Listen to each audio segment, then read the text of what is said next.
Good morning, everybody. Hopefully you had a wonderful weekend. We'll hop in. We got a ton of stuff to cover today. So 5Q tape breakdown from last week, 1 minute section of an asset weighting part of the script. Tells, sells, preach, and teaches 3 times in 1 minute. Then only uses half the analogy and confuses the heck out of the client. It's a good indication of what not to do, and when you don't do it the right way, what happens with the client. So I'm sure a lot of you are wondering what happened with the marketing. What was a swing and a miss, and here's why. So, and this is, and this is not quite up to date. We've had more than this, but we had 314 views, 22 people finished it, 207 unique, and they've watched it on average 24% of it. But you can see here what happened. We're going to talk about this. You can see here of the views, what happened in the first 30 seconds here. What happened in the first 30 seconds? This is the number of viewers. So what happened in the first 30 seconds? Dropped way down. In fact, by the first minute, we've lost about 2/3 to 3/4 of the people. And we're going to talk about that, and we're fixing it. Also then, even though we had 207 unique viewers, we've yet to have an appointment made. So this is kind of exactly what we're seeing with across the industry right now, that you can get people to a video, but keeping them on, because look at 22 finishes, 314 views, 22 finishes. So 207 unique viewers, 22 finishes. What's that tell you about trying to keep somebody on? This is a 14-minute video. So what do you think is going to happen with a 40-minute video or an hour-long webinar? How many people are going to make it to the end? Yeah, it's not happening. So this is the problem. When they make it to a seminar and their butts are in the seats and they're going to get dinner afterwards, will people stay till the end? How many people stay to the end at a seminar that you're feeding them dinner at? Most. Even a seminar like at a library about Social Security, how many stay? Most. But on a video, because what's happening at their house?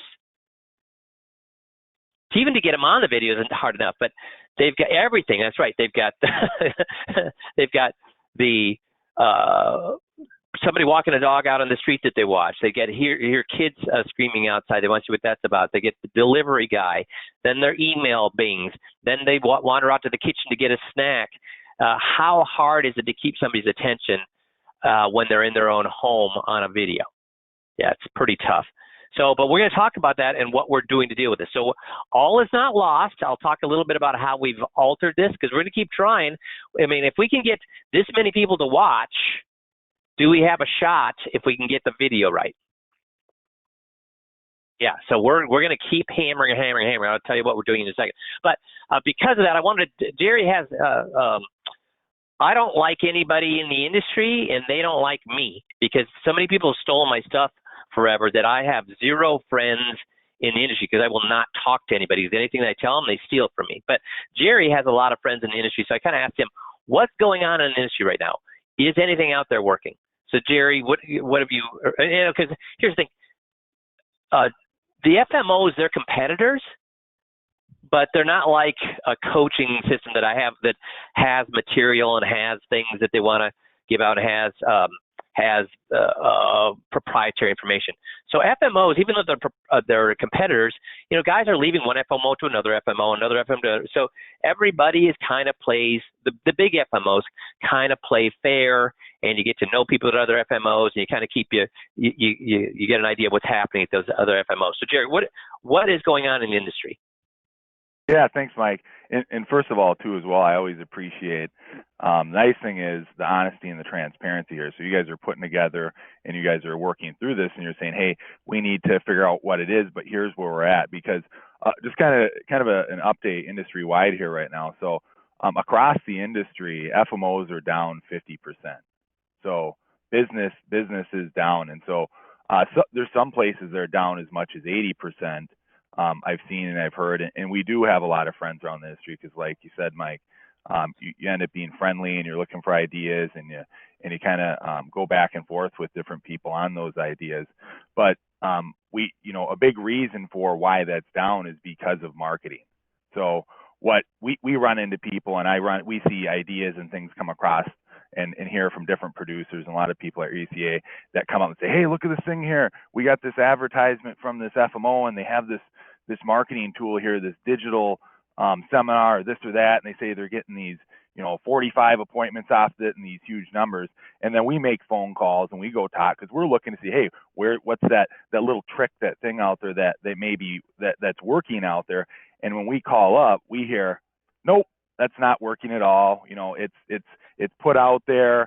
This actually hasn't even been tested. Many times, a lot of these things I see out there, they seem like great ideas, and so an FMO will put it into place, and it hasn't even been tested. And that's why I really appreciate, why I wanted to kind of bring this up, was just the fact that you guys are actually out here testing this stuff.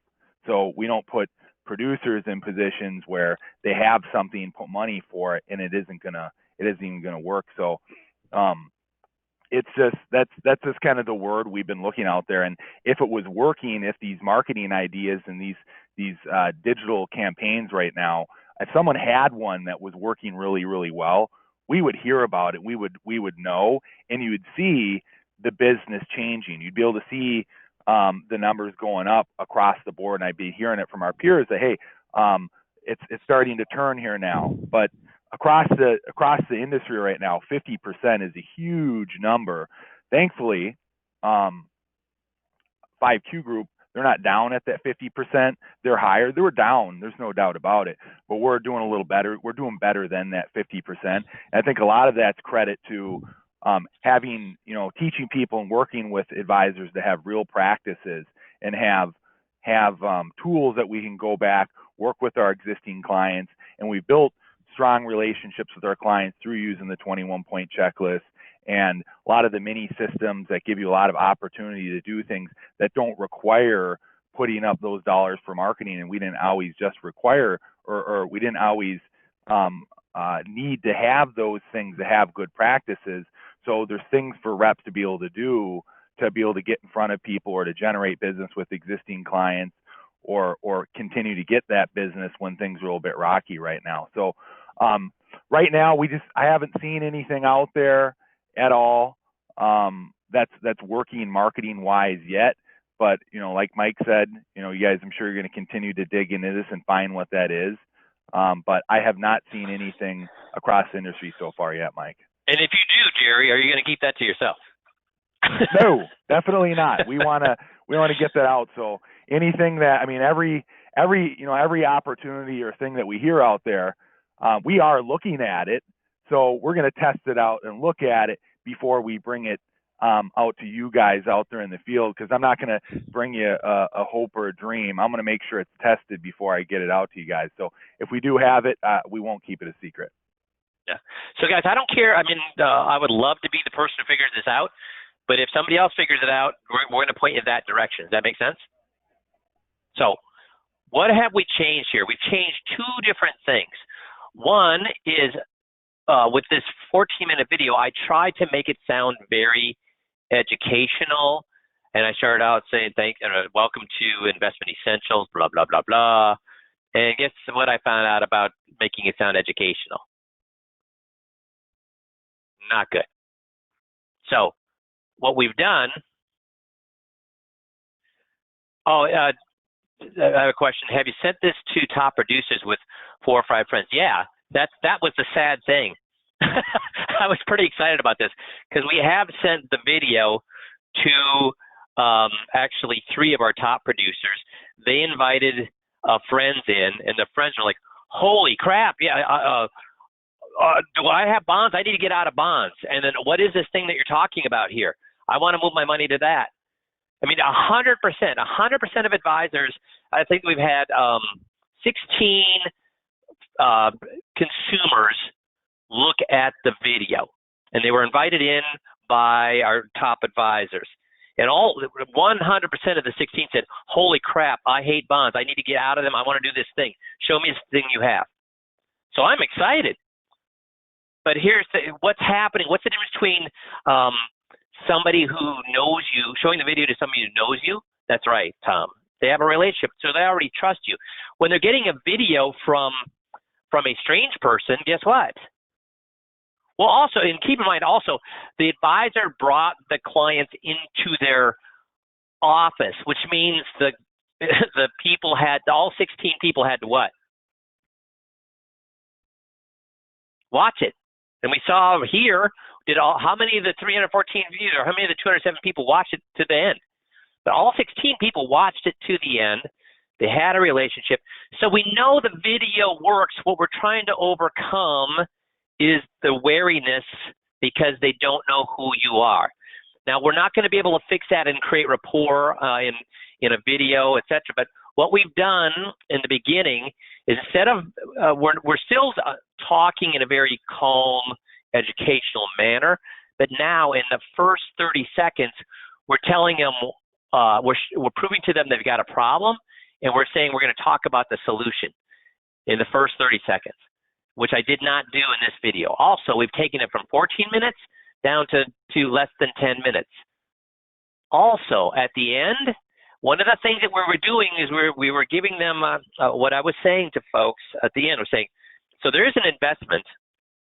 There is an investment that can give you 5 years worth of bond yield in 1 year.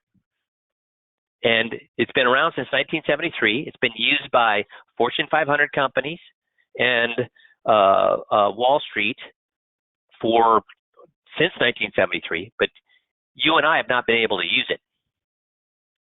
Main Street hasn't been able to use it, but there's been a change that now allows us to use it. So if you have any questions about that, call or leave your phone number and set a time to talk to a local advisor, and he'll go through those things for you. So I gave them a tease, but I didn't tell them what it was, right? So if you give somebody who does not know you a tease, but don't tell them what it is, what's their reaction?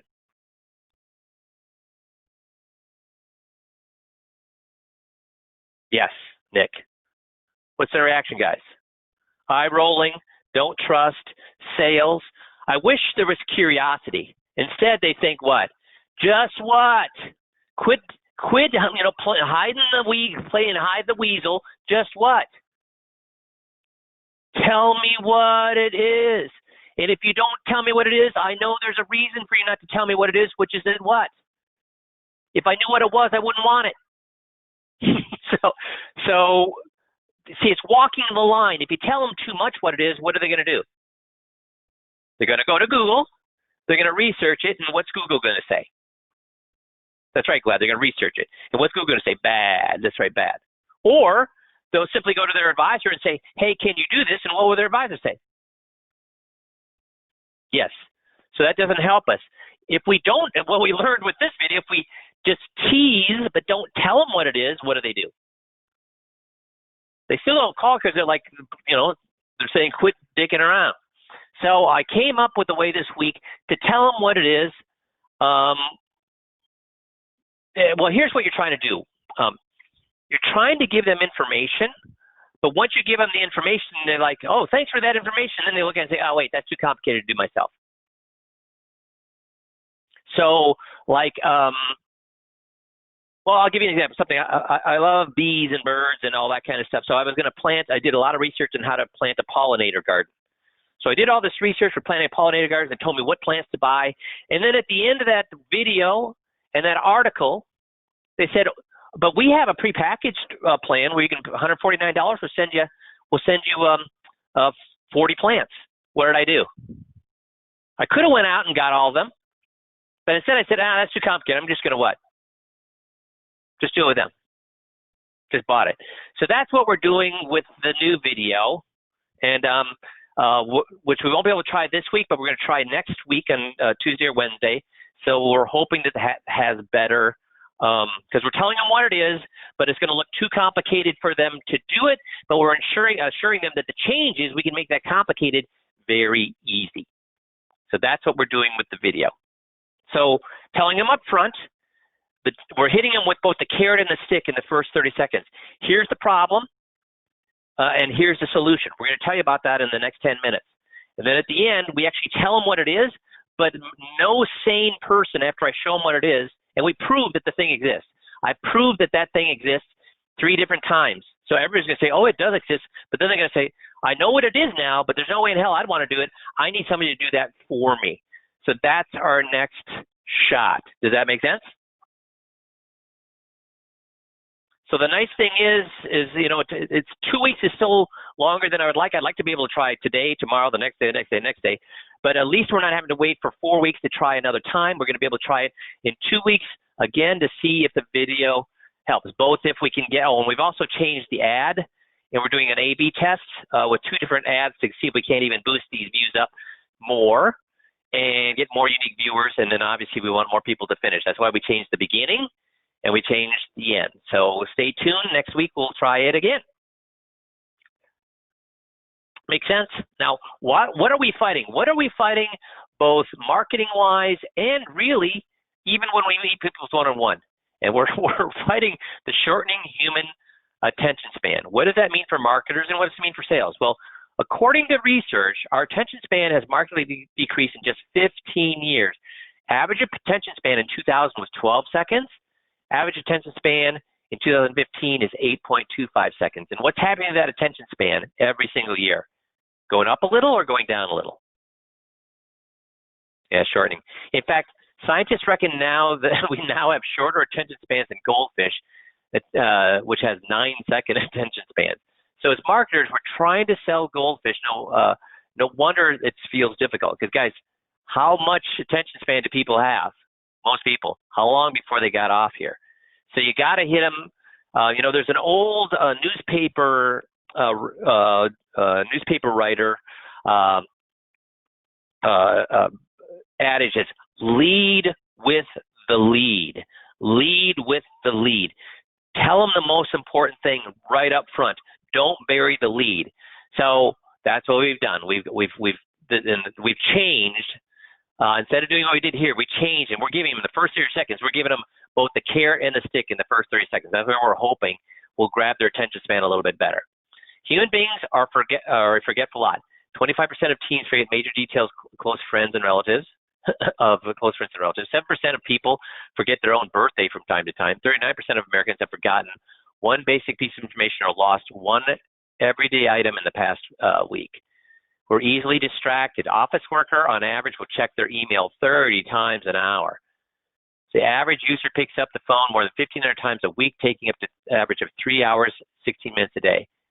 On average, web page users read at most 28% of the words during an average visit. 20% is more likely. The average person visits less than a minute and often uses web pages just 10 to 20 seconds.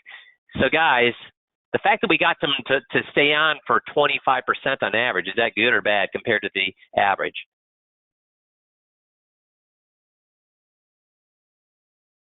Yeah, it's good. So we're moving in the right direction. This is all bad news for marketers. The good news, there are still ways to hold attention according to Nielsen research. Pages with a clear value proposition. So what did I do in the first 30 seconds now? Gave them the carrot, gave them the stick, telling them we're going to give them both, explain both of them in the next 10 minutes. That's what we're doing. Clear value proposition right up front.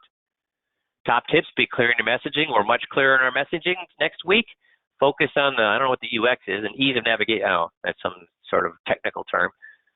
Keep your messages short and sweet. So we took it from 14 minutes down to 10 minutes. Appeal to consumers' desires. Tell stories. That's obviously, you know, that's how I sell, is to tell stories. So there's stories in that 10 minutes. Use rich media like video and make the first 8 seconds attention grabbing. I've done my best in the first 8 seconds. I did it as good as I can. So without sounding alarmist, because if you sound alarmist, they're going to know it's sales. So I'm working on all these things. Video holds attention. Average length watched of a single internet video is 2.7 minutes. So we had 25% of 15, which is what? 3.5 minutes. So we're doing better here. So we're going to really work at it. So the bad news is it's not working. The good news is we have identified both the beginning and the end and how to change that to move forward. And we'll keep tweaking until we get this thing figured out for you guys. Make sense? So that's where we are with the marketing. Have you thought about getting a female with a British accent to do the video? No. That's great if you're going to if you want somebody to listen when you're at an airport or if you want a subway, but not for this. But if you want to fund that, Nick, we can get you send a check and we'll hire that British actress if you have somebody in mind. So here's some things to think about. Negative thinking linked to dementia in later life, but you can learn to be more positive. So a new study found that repetitive negative thinking later in life was linked to cognitive decline and greater deposits of two harmful proteins responsible for Alzheimer's disease. So the reason I want you to understand this is, guys, is negative thinking just hurtful and about Alzheimer's? No. It hurts us as advisors too, doesn't it? We propose that repetitive negative thinking may be a risk factor for dementia, blah, blah, blah, blah. Negative thinking behaviors such as rumination about the past and worry about the future. So is this a problem for us as advisors? I know it is a problem for me. Negative thinking behaviors such as rumination about the past and worry about the future. Guess what I do every day, guys? I ruminate about the past and I worry about the future. That's what I do for you guys. I'm sort of trying to think, why isn't what we did a year ago working today? What can we do in the future? So we have to get over that. So I'm going to give you a positivity test here. So I want you guys to figure out if you are a pessimist or whether you are optimist. So which of these pictures appeals to you most? Go ahead and write that down. Which of the, or at least keep it in your head. Which of these pictures appeal to you most? If you pick the kitten or the pup, your brain may be wired to be happy. Studies show that people who have happy brains respond to more positive things than negative or neutral things. Which of these pictures is most positive?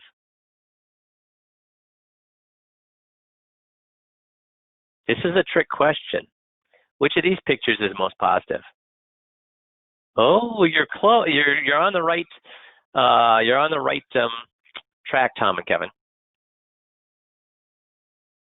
All of them. They all have positive elements. No one is hurt. Everyone has access to help. Happy people, according to happiness researcher author Rick Hansen, look for the positive in each experience and try to hold on to those. So look for the positive in every experience. So the positive with what was the positive in our failed marketing last week?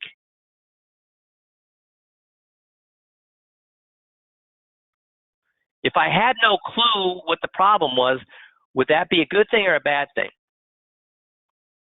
I've got two things that we're going to try. If I said, wow, that's the best we can do, I don't know what the problem is, that would be bad. Instead, we're saying, yeah, that sucked, but we're moving, we're doing better than, we're less sucky than everybody else, and we've identified two things that we can try to do to fix it. So look at the positive. Look at the positive. Which of these is critical to your happiness? Perfect marriage, the right job, wealth, or children?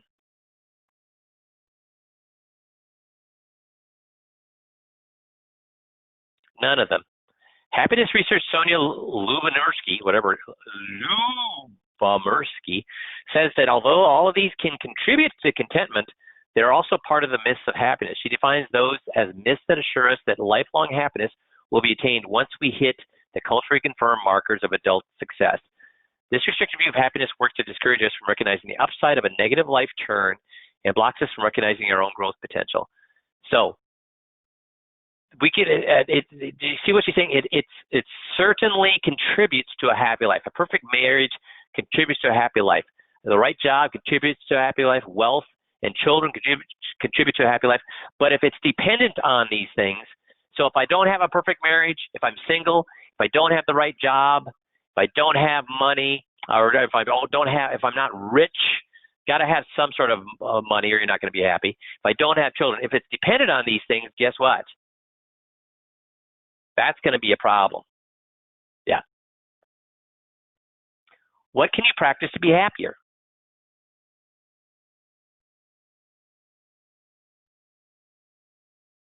All of these things. Studies show us that writing down what we're grateful for several times a week. In fact, what is the best way to end your day before you go to sleep? What is the absolute, it's been proven science, not just feel good wise, not just new age wise, but science wise, what is the best way to end your day? Prayer and thankfulness, Kevin. Exactly right. Gratitude journal, Dennis. Exactly. Gratitude, gratitude, gratitude. What do you have that happened that day that you should be thankful for? Or what do you have before you go to sleep that you should be thankful for?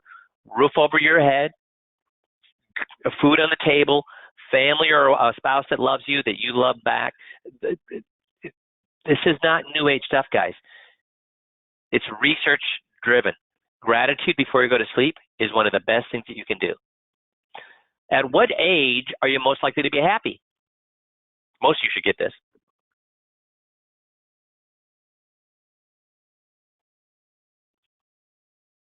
Oh, or not. That's good. Glad's got it. Old age. While most people believe happiness declines with age, studies show that that's not true. A large Gallup poll found 85-year-olds to be the most satisfied with themselves more satisfied with themselves than 18-year-olds. Another study found that happiness and enjoyment dip in the middle age and then rise again in old age. Yeah, tell your joints. No, so physically, yeah, we're not as happy physically, but mentally we're happy. Why? Well, one of the things is, do old people really give a you-know-what? Will they say the first thing that comes to their head? So they, all of life's shackles, emotional shackles, political shackles, worry about embarrassment. What happens? Their stress goes to zero because they just don't give a you-know-what anymore. That's right. Life is too short. That's their view.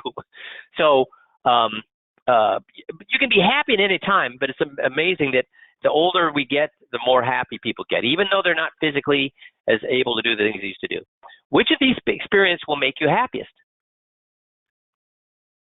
Being with grandkids, doing something exhilarating, relaxing, enjoying nature.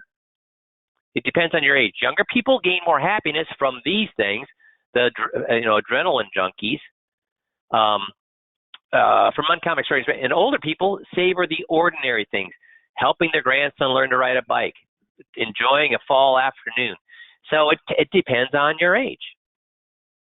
Which of these purchases might make you happiest? New clothes, new car, travel, board games?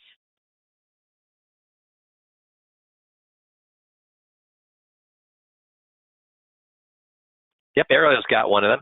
Travel and family games. Studies show that spending on meaningful activities that bring us closer to family and friends or boost self-confidence make us the happiest, such as sharing travel experiences, playing board games. Because once you buy, how excited are you about new clothes or a new car? How long do you stay excited about that?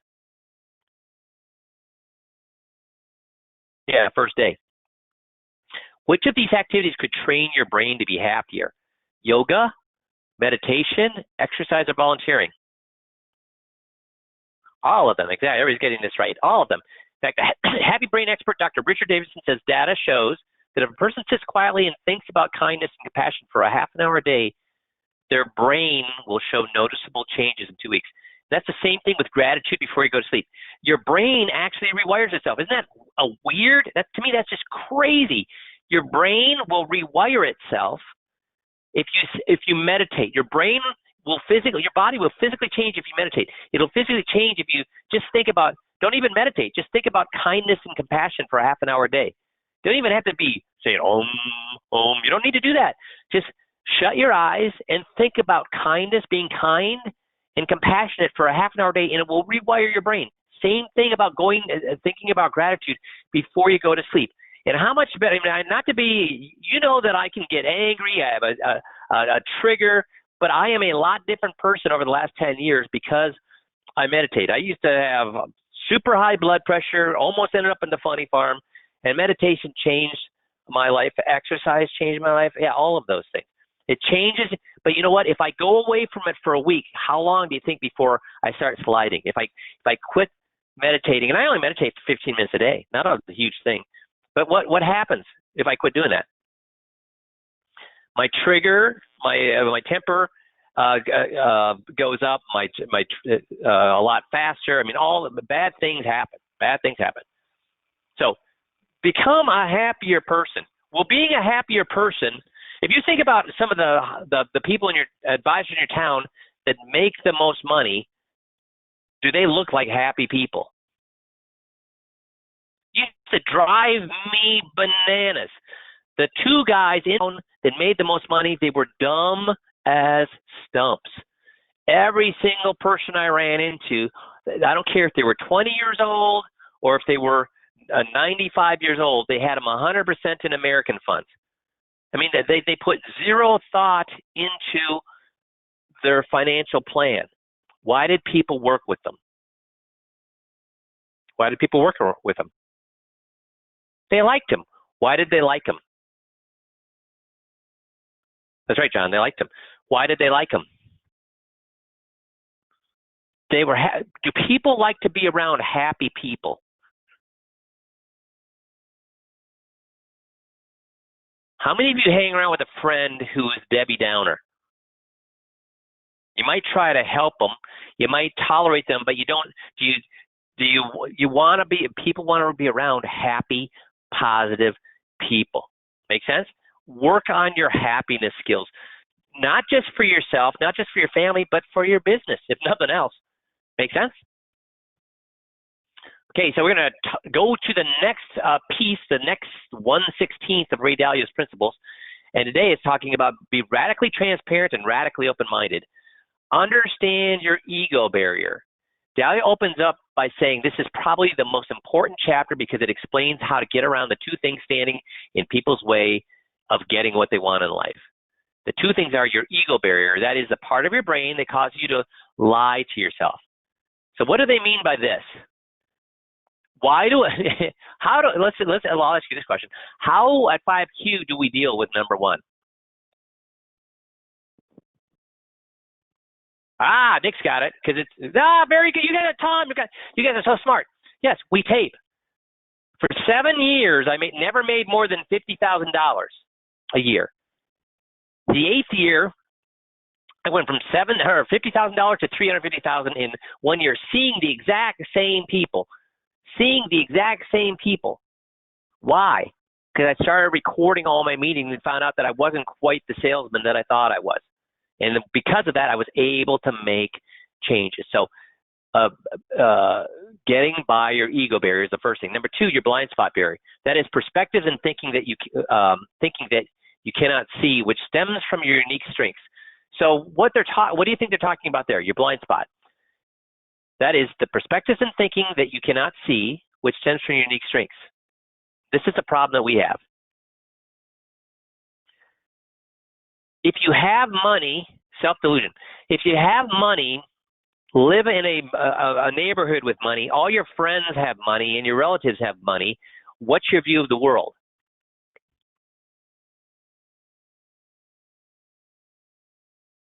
Everybody has money. We scratch our heads thinking, really? 2/3 of retirees? 2/3 of retirees have less than $200,000? Are you kidding me? That's crazy, but that's the way it is. Or another one that hurts us is this. Every single day you look at investment information. So things that you think are very easy, you think people will think are very easy. This is a simple concept. But guys, the things that we do every day, I don't care if you're a garbage man. If you try to do what a garbage man does, he thinks everything he does is easy. And he's right. But if you try to do it for a half an hour, what would we find out? It's hard. So it's a professor syndrome. That's right, Dale. It's a professor syndrome. So guess why we stress motivational interviewing and asking open-ended questions? It prevents you from telling, selling, preaching, and teaching because you will go through concepts that you think are simple. And I don't care if the guy's a PhD in electrical engineering. Is he used to a financial principle that you have done 1,000 times in your career? No. So you have to, he'll pick up on it faster than, say, somebody who is more, creative, a potter that throws pots instead of electrical engineering. But he's still going to need you to walk through it in a manner or a slower manner so he can figure that out. The solution to both these barriers is to be radically open-minded, a phrase that Dalio used to refer to a very specific way of thinking. So how do you do that? Well, one is knowing what you don't know is more useful than being brilliant. Charlie Munger. Who's Charlie Munger, guys? He's the second half to what? Yeah, it's the second half to Berkshire Hathaway. Knowing who else said, I mean, how many geniuses in history have said something very similar to this? A few or a lot of them? A lot of them. Knowing what you don't know is more useful than being brilliant. See, here's what you don't know. Here's what you know. And here's what you know you don't know. Which means what? We don't even have a clue of what it is that we don't know. It ain't what you don't know that gets you into trouble. It's what you know for sure that just ain't so. So, what is he saying here? Is this an example of being open-minded or being truly closed-minded here? Truly closed-minded. Because and that's why I love tapes. Jeff, are you on the line?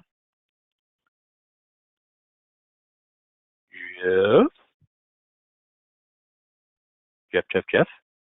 He's working the buttons now, trying to get in. Jeff. Well, what I wanted to talk to Jeff about is this. Guess how many times I've listened to or I've talked to an advisor, and they've insisted that they did everything right, but yeah, there you go. So Jeff, how many times have you listened to it? How many times have you talked on a tape or not talked to an advisor, and they insisted they did everything right, and it still didn't work? Oh, that's probably the most common tape review we do, because people, when they don't do it right and they know they didn't do it right, they don't send it in. Usually what advisors do is they send in a tape that they're sure they did everything right, and they're just trying to see if we can find anything wrong. But I'd say, yeah, everybody that sends in a tape thinks they did it exactly right. So why do I bring that up with this quote here? It ain't what you don't know that gets you into trouble. It's what you know for sure that it just ain't so.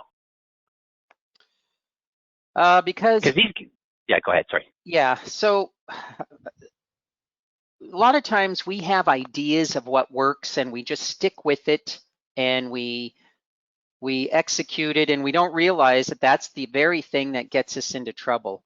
A good analogy, let me think of a good analogy. A good analogy in sports.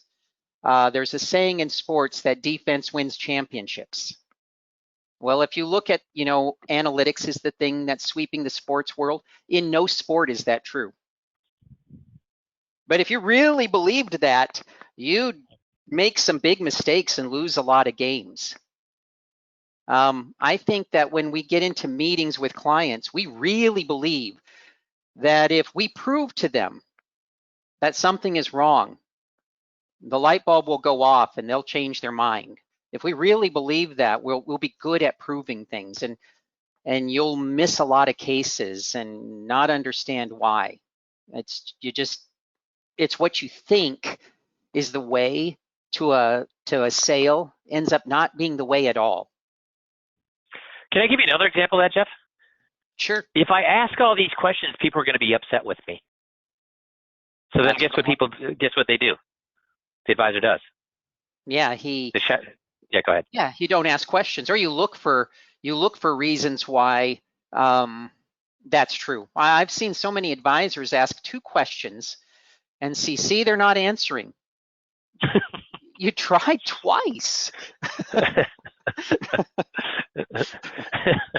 That's so guys, we've done this for 20 years. We got 60,000 tapes. This stuff works. But any of the stuff we do, guys, and I want everybody to answer this. Any of the stuff we do, could somebody that doesn't know how we do it, why we do it, and and hasn't tried it themselves, could they argue that what we do doesn't work? Yeah, boy, if you ask people that many questions, if you ask people 600 questions in an hour and a half, they're going to hate you. Boy, if you don't, people are stupid. They're never going to be able to answer these questions because they're not going to be able to get it.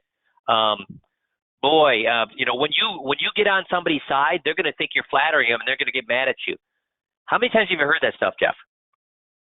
And is any of it true? No, none of it's true. I've heard it a ton. So you got to be open, people, to to different ways of doing things. You got to say, trust me, I'm okay with not knowing. Decision making is a two-step process. Take all the relevant information and then decide. But then you got to move forward. Don't worry about looking good. Worry about achieving your goals. You know, here's a great example of that. Guys will tell me, oh, geez, I can't ask open-ended questions. I can't ask open-ended questions. I can't ask open-ended questions. You can't teach an old dog new tricks. And guys, what do I say? Can I make everybody on this system ask open-ended questions and nothing but open-ended questions? How do I do it, guys? How do I do it? Everybody's heard me tell them, how do I do it? I sit in the corner with what? Yeah, gun to the knee. That's right, a gun to the knee. And then, yes, this is a great example of it. Don't worry about looking good. Worry about achieving your goals. Because, you know, during not 10 years, 10 months, 10 weeks, 10 days, not even 10 hours. But within 10 minutes, yes, initially, will there be some awkward questions? Will there be some awkward silences while you're trying to compose the who, what, where, why, when, how question prior to asking the question? Yes, there'll be awkward silences. Yes, there'll be awkward questions. But if you just focus on it, how long? Don't worry about looking good.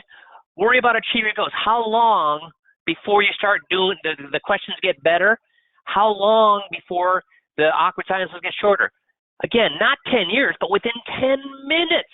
If you would just say, I know during those 10 minutes, at least for the first couple of minutes, I'm going to look silly, and then I'm going to look less silly, and then I'm going to look less silly, and then I'm going to look silly, and then holy cow, I'm doing it. It's kind of like riding a bike, right? When your kid first learns to ride a bike, how silly do they look as they crash and they crash and they crash, but they get better every single time. And how long does it take a lot of kids to learn how to ride a bike? Yeah, you can be right or you can be rich. Perspective. Seeing things through other people's eyes. Boat. Land. Got to see people through other people's eyes. Most people do not listen with the intent to understand. They listen with the intent to reply. When you sell, preach, or teach, why, or when somebody gives an objection, this is happening to both you and the other person. They're not listening to the other person with the intent to understand. They're listening with the intent to reply. I'm going to hit it over the net. They're going to hit it back. That's why I trained myself that when somebody gave me an objection, what was the first word out of my mouth? What's the first word out of my mouth if somebody gives me an objection? Absolutely. Yep, absolutely. And then I start to explain all the reasons they might have said what they said. If I'm doing that, am I thinking about my intent to reply if I'm doing that? No, I'm trying to think of what's going on in their head, and I voice it. I'll even write down 5 reasons why what they said was absolutely true. Seek the best answer, not the one you're looking for. Seek the best answer, not the one you're looking for. And what are we all guilty of? Well, the reason I didn't get that client was they love their guy. The reason I didn't get the client is because they're just a tire kicker and a plate licker. The reason I didn't get their guy is because they're not very smart. The reason I didn't get their guy is because they don't like change. Guys, is that the real answer there? The reason they didn't leave their guy is what? Any of those things? Yeah, me. That's why they didn't leave. I didn't do my job. Because if I have something they want, I'm the only thing between them and that thing they want. So if they didn't take the thing that they want, then it must be me. It's not the fact that, because how many people are tire kickers and plate lickers? When we market, how many of those people are tire kickers and plate lickers?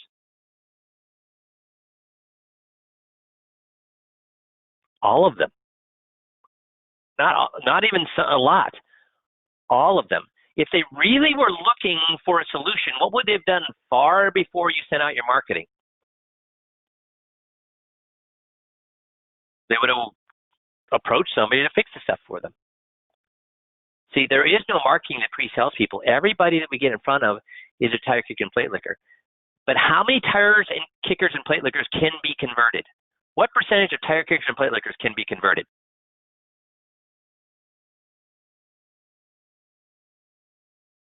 Yeah, any one that you want.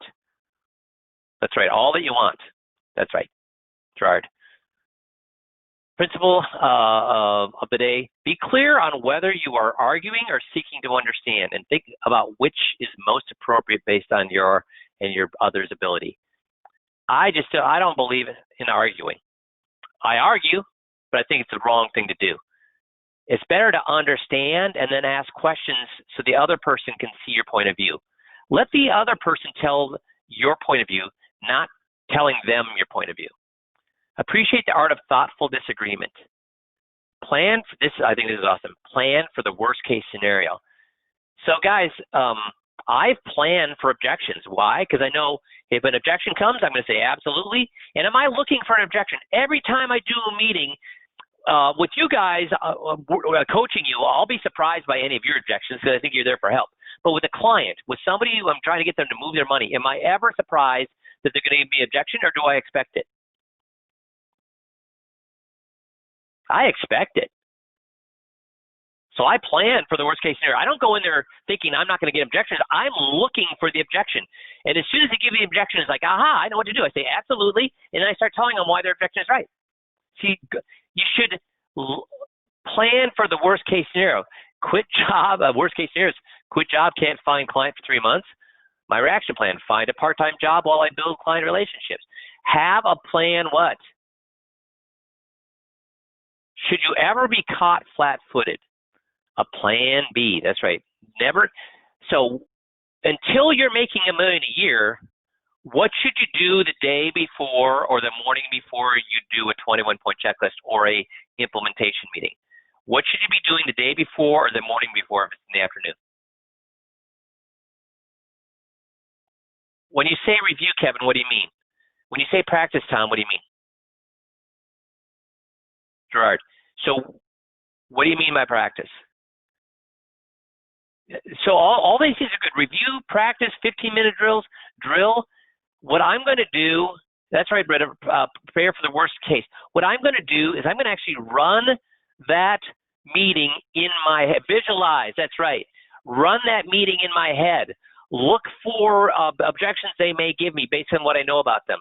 I'm going to visualize having the meeting right then and there. And that's what I did. Now, once I was making $1 million a year, guess what? I didn't do that anymore. But until then, guess what I did? What do the best athletes do? What do the best athletes do? What do the best golfers do? What do the best pitchers do? How many of you are visualizing your meetings, guys? Visualize. Make it as good as possible. One thing that makes it possible, oh, shoot, I cut this out. To be an optimist is if you have a contingency plan for when all hell breaks loose.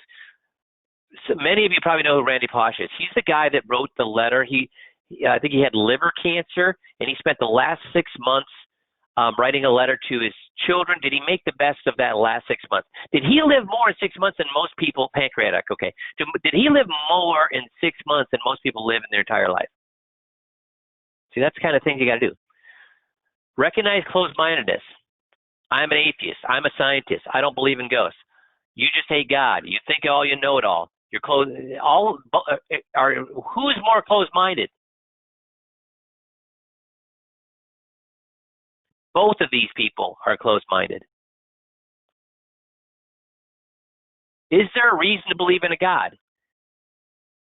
Is there a reason to believe you don't know it all? That there's a bigger power out there? Is there? So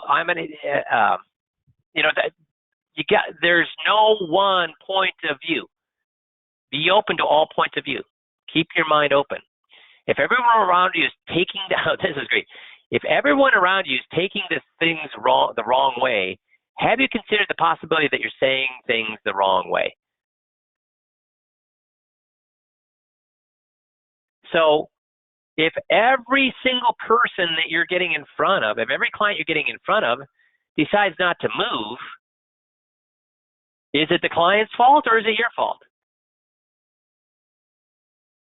I mean, what do you tell your teenage son when nobody likes to be around him? Everybody's always doing this, and they're doing this, and everybody hates me, and everybody. What do you tell them, dude? Eventually, you have to internalize and look at yourself. Why is everybody doing? What is everybody else seeing that you're not seeing? See, and it's the same thing with us and our clients. And this is a great one. No. I'm not insulting you. I'm describing you. One of my favorite shows is that Sherlock with Cumberbatch in it. But no, I'm not insulting you. I'm describing you, guys. If without the tape, guess how many times we're going to find out? If without the tape, when you're saying things that upset, you're telling the client that they're wrong. Here, you're wrong. Let me show you how smart I am. You're wrong. Let me show you how smart I am. Yeah, it's not me, it's you. So, guys, you got to have that tape. It helps you break those rules. Maybe if everyone is saying the same thing, it's you that's wrong. So, meditate. Listen to your tapes. Internal reflection, not external reflection. Internal reflection. There's only one thing that you can control, and it's yourself. Be evidence-based. Ask a question, search or research it, use it, or critically appraise it, use it, and then evaluate. Did it work? Adjust and repeat. Rinse and repeat. The nice thing is, guys, the 21-point checklist and the scripts, guess how many of these cycles, Jeff, how many times did you guess we've gone through this cycle with a 21-point checklist? Oh, dozens or more. Yeah. So it is fine-tuned, guys. You do not need to do this. We've done this for you. So this whole thing about Ray Dalio, be open, be radically open-minded. Guys, be radically openly minded to what we do with the 21-point checklist, with what we do at 5Q, with motivational interviewing, because we have 20 years. We have billions of dollars that have moved from not easy people, but from tire kickers. Billions of dollars moved from tire kickers and plate lickers over to the advisors because it works. So be open-minded to the things that we ask you to do. Try them, and if they're not working, meet with Jeff, meet with myself, and we'll help you fix them. Make sense? Coolio. Well, thanks for being on today, and have a fantastic rest of the week. And we'll talk to you all next Monday. Thanks, everybody.